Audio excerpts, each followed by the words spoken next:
Good morning. Today we discuss fertilization and implantation. During copulation, semen is released by the penis into the vagina. The motile sperms swim rapidly, pass through the cervix, enter into the uterus and finally reach the ampullary region of the fallopian tube. The ovum released by the ovary is also transported to the ampullary region where fertilization takes place. Fertilization can only occur if the ovum and sperms are transported simultaneously to the ampullary region. This is the reason why not all copulations lead to fertilization and pregnancy. The process of fusion of sperm with ovum is called fertilization.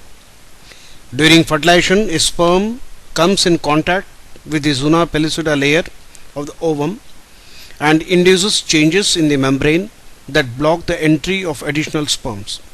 Thus, it ensures that only one sperm can fertilize an ovum. The secretions of the acrosome help the sperm enter into the cytoplasm of the ovum through the zona pellucida and the plasma membrane. This induces the completion of the meiotic division of the secondary oocyte. The secondary meiotic division is also unequal and results in the formation of a second polar body and a haploid ovum. Soon the haploid nucleus of the sperm and that of the ovum fuse together to form a diploid zygote. One has to remember that the sex of the baby has been decided at this stage itself. Let us see how. As you know, the chromosome pattern in the human female is XX and in the male is XY.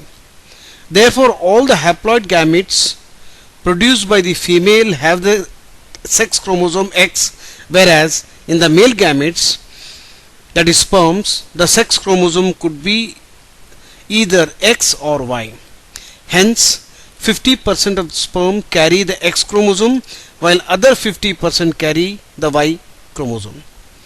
After fusion of the male and female gametes, the zygote would carry either XX or XY, depending on whether the sperm carrying X or Y fertilize the ovum. The zygote carrying XX would develop into female baby and XY would form a male. The mitotic division starts as the zygote moves through the isthmus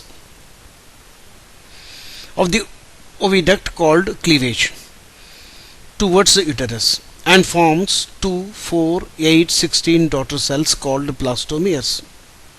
The embryo with 8 to 16 blastomeres is called a morula. The morula continues to divide and transforms into blastocyst as it moves further into the uterus. The blastomeres in the blastocyst are arranged into an outer layer called a trophoblast and an inner group of cells attached to trophoblast called the inner cell mass. The trophoblast layer then gets attached to the endometrium and inner cell mass gets differentiated as the embryo. After attachment, the uterine cells divide rapidly and covers the blastocyst. As a result, the blastocyst becomes embedded in the endometrium of uterus. This is called implantation and leads to pregnancy. Pregnancy and embryonic development. After implantation, finger-like projections appear on the trophoblast called chorionic villi, which are surrounded by the uterine tissue and maternal blood. The chorionic villi and uterine tissue become interdigitated with each other and jointly form a structural and functional unit between developing embryo, that is fetus, and maternal body called placenta. The placenta facilitate the supply of oxygen and nutrients to the embryo and also removal of carbon dioxide and excretory or waste materials produced by the embryo. The placenta is connected to the embryo through an umbilical cord which helps in the transport of substances to and from the embryo. Placenta also acts as an endocrine tissue and produces several hormones like human chorionic gonadotropin, that is HCG, human placental lactogen HPL, estrogens, progestogens, etc. In the later phase of the pregnancy, a hormone called relaxin is also secreted by the ovary. Let us remember that HCG, HPL and relaxin are produced in women only during pregnancy. In addition, during pregnancy, the levels of other hormones like estrogens, progestogens, cortisol, prolactin, thyroxine, etc. are increased several folds in maternal blood. Increased production of these hormones is essential for supporting the fetal growth, metabolic changes in the mother and maintenance of pregnancy. Immediately after implantation, the inner cell mass differentiates into an outer layer called ectoderm and inner layer called ectoderm, and a mesoderm soon appears between ecto and endoderm. These three layers give rise to all tissues in adults. It needs to be mentioned here that the inner cell mass contains certain cells called stem cells, which have the potency to give rise to all the tissues and organs. What are the major features of embryonic development at various months of pregnancy? The human pregnancy lasts 9 months. Do you know for how many months pregnancy lasts in dogs, elephants, cats? That is for your homework. Find out. In human beings, after 1 month of pregnancy, the embryo's heart is formed. The first sign of growing fetus may be noticed by listening to the heart sound carefully through the stethoscope. By the end of the second month of pregnancy, the fetus develops limbs and digits. By the end of 12 weeks, first trimester, most of the major organ systems are formed. For example, the limbs and external genital organs are well developed.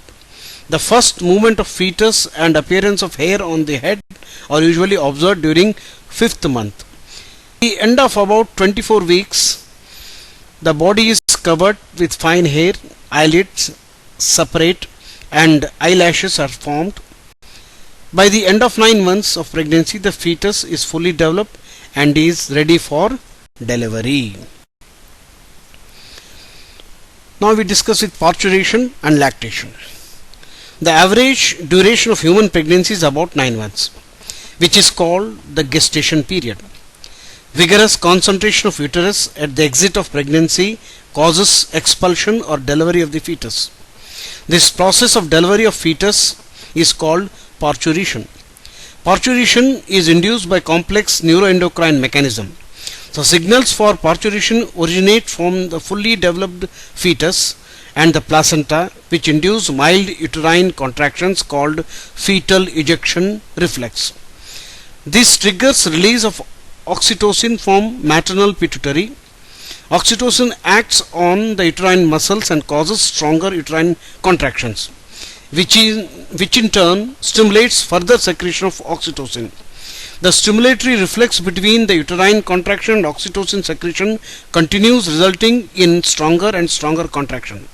This leads to expulsion of the body out of the uterus through the birth canal, parturition. Soon after the infant is delivered, the placenta is also expelled out of the uterus. The mammary glands of the female undergo differentiation during the pregnancy and starts producing milk towards the end of pregnancy by the process called lactation. This helps the mother in feeding the newborn.